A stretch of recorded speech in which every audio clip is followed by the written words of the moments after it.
Imagine a crack so huge it can split an entire continent apart. Right now, under the thick frozen silence of Antarctica, the ground is tearing open and scientists fear the next break could change the whole world forever.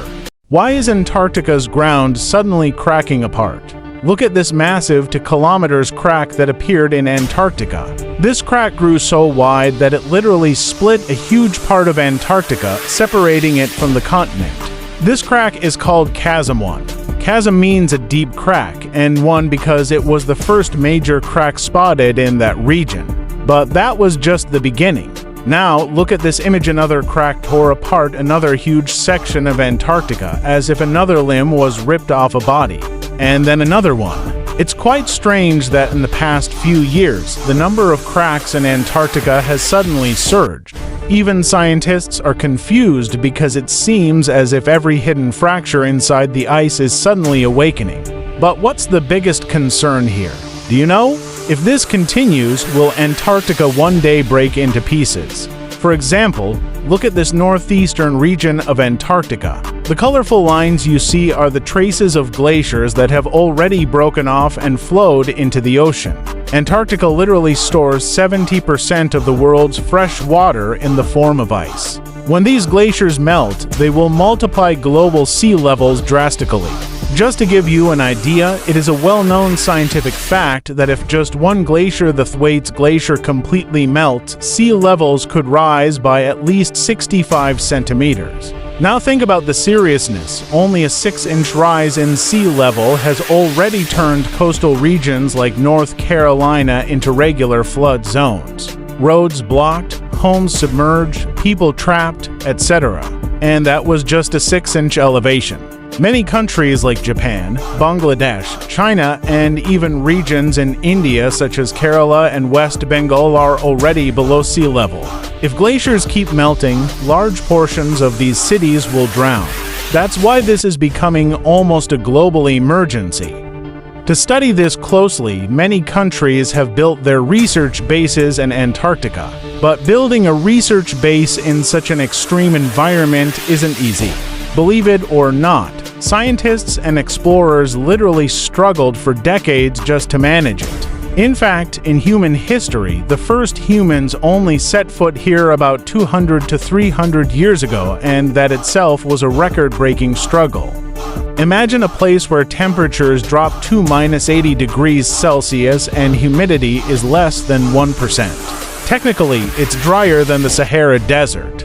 The weather here is so harsh that human skin can freeze in just minutes. There is no permanent population in Antarctica.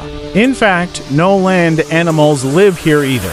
Even the polar bear, with its thick fat and fur, could not survive here. The only animals you'll see are penguins and seals, and even they mostly stay near the seashores. This is the long list of people who tried to explore Antarctica and reach the South Pole for the first time, but died on the way. For over 100 years, humans kept trying to reach the South Pole, but no one even got close. And those who did often vanished mid-journey, like the explorers we mentioned earlier. Interestingly, for the last 70 million years, this white desert has stayed frozen, but humans only discovered Antarctica around 200 years ago. Imagine when the British were ruling India. The world hadn't even seen Antarctica yet. In history books, Antarctica was like the last unturned page. Normal airplanes weren't even allowed to fly over Antarctica because of the conditions. The same goes for ships and cruises. Today, only scientists' bases exist here because people say this land holds just two things: silence and questions. Questions that keep arising, but their answers always remain buried under the thick sheets of ice. Like, why is this place so cold?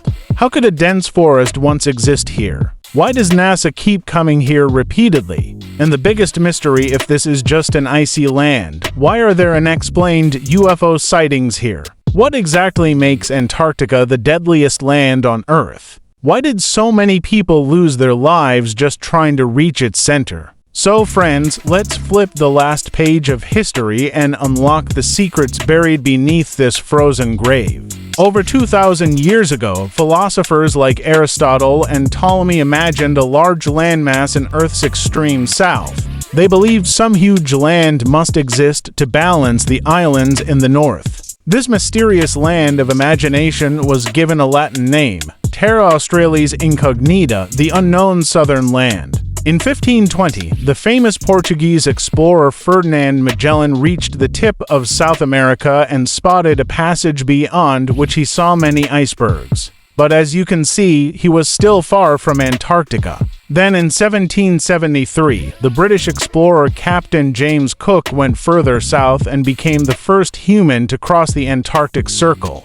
He got very close to Antarctica but never actually saw the land.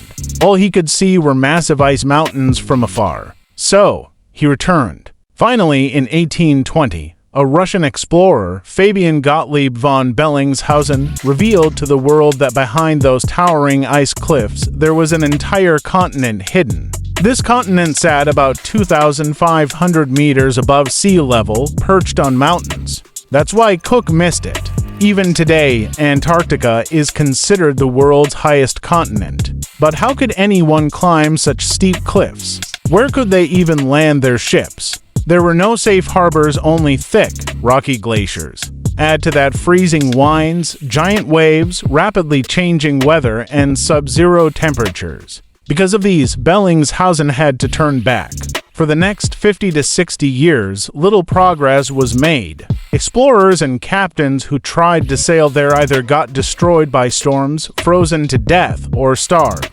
Look at this photo from 1904. These are three Antarctic explorers, Captain Robert Scott, Shackleton, and Wilson. This picture was taken after their failed 3-year Antarctic mission. The photo doesn't show how badly they suffered, faces and bodies covered in wounds, cuts, burns, swelling, lips permanently blackened.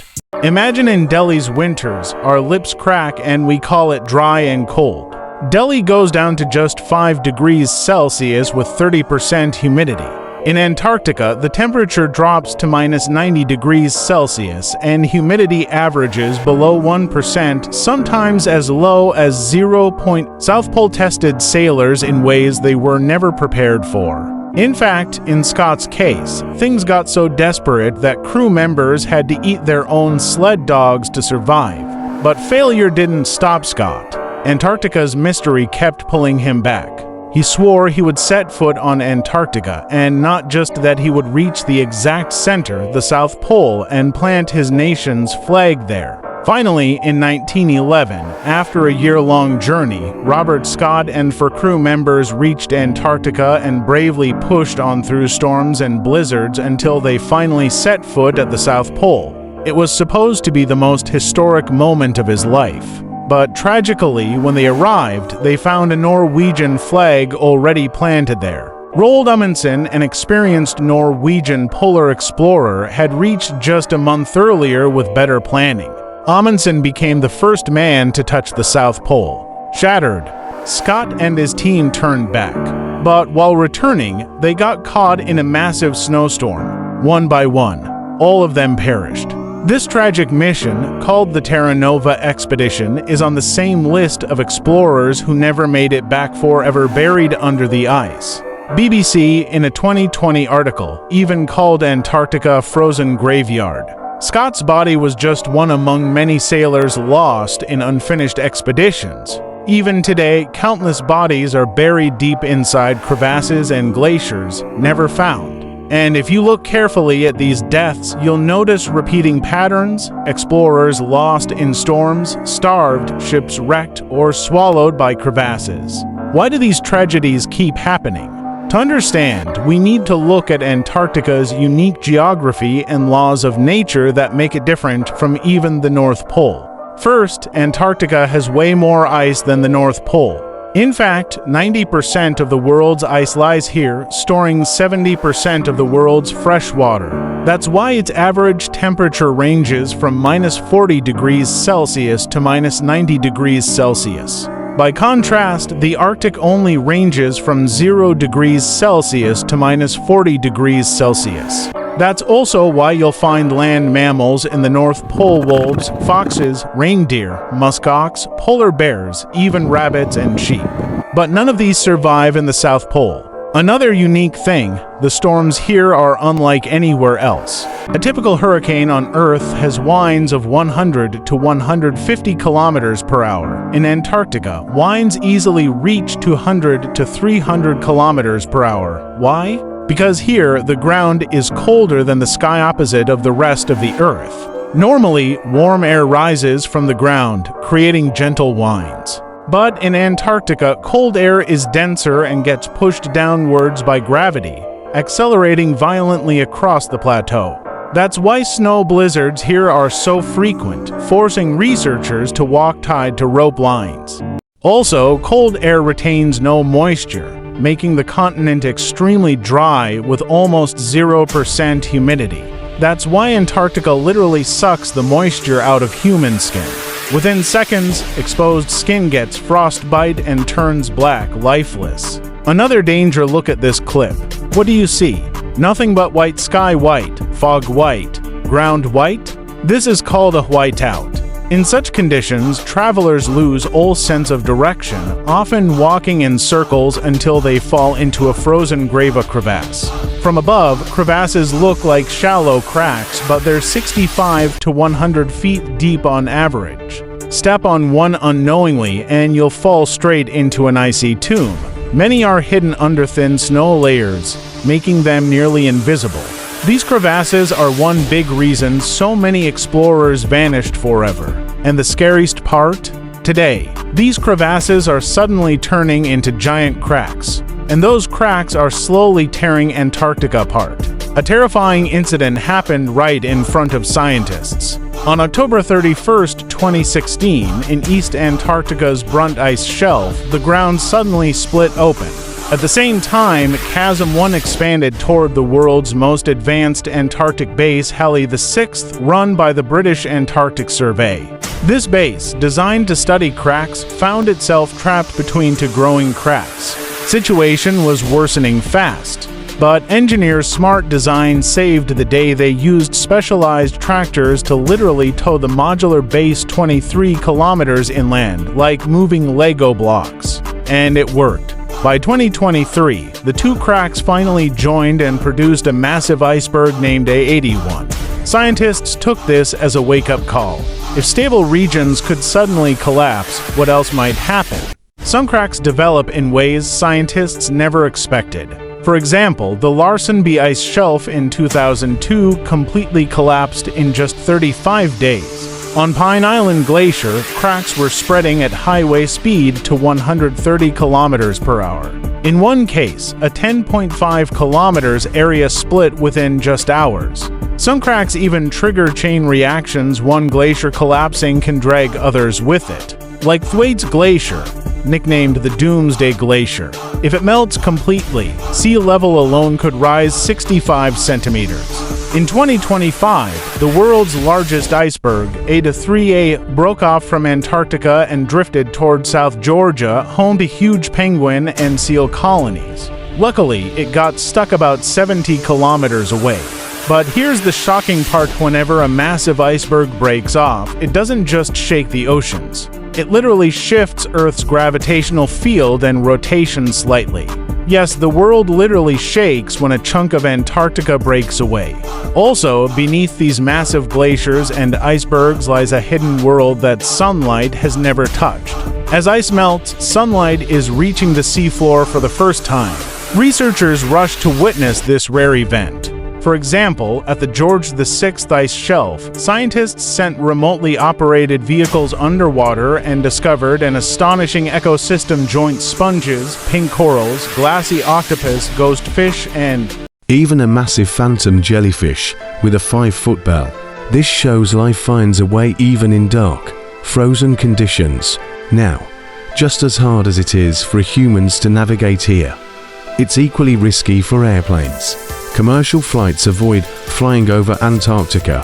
Only research flights operate here, carrying scientists and supplies. Reasons: dense fog, unpredictable weather, violent turbulence, magnetic fluctuations affecting navigation, lack of safe landing zones, and no refueling stations. But you might wonder if Antarctica is so dangerous. How are tourists easily visiting today? Even making vlogs? Well, back in the 1990s, only about 5,000 tourists visited Antarctica yearly. Today, that number has grown to over 100,000. This is thanks to advancements in navigation, engineering, and science. Still, the tourist season here is just 3 to 4 months, November to March. During this time, Antarctica becomes slightly survivable at -15 degrees Celsius to -20 degrees Celsius.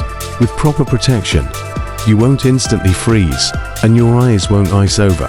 Plus, this is the period of 24-hour daylight. Antarctica's day-night and seasonal cycles are fascinating because it lies at Earth's pole. It has 6 months of continuous day, polar summer, and 6 months of continuous night, polar winter. Why? Because Earth is tilted 23.5 on its axis as it orbits the Sun. So, for half the year, the North Pole tilts toward the Sun, giving it continuous day, while the South Pole is in darkness. Then the roles reverse. Technically, for us, almost every month in Antarctica feels like winter except those 3 to 4 months of mild conditions. In polar winter, it gets so dark you can't even see your hand in front of your face. Total pitch black for months. Sometimes, there's no moon for weeks, making it even darker.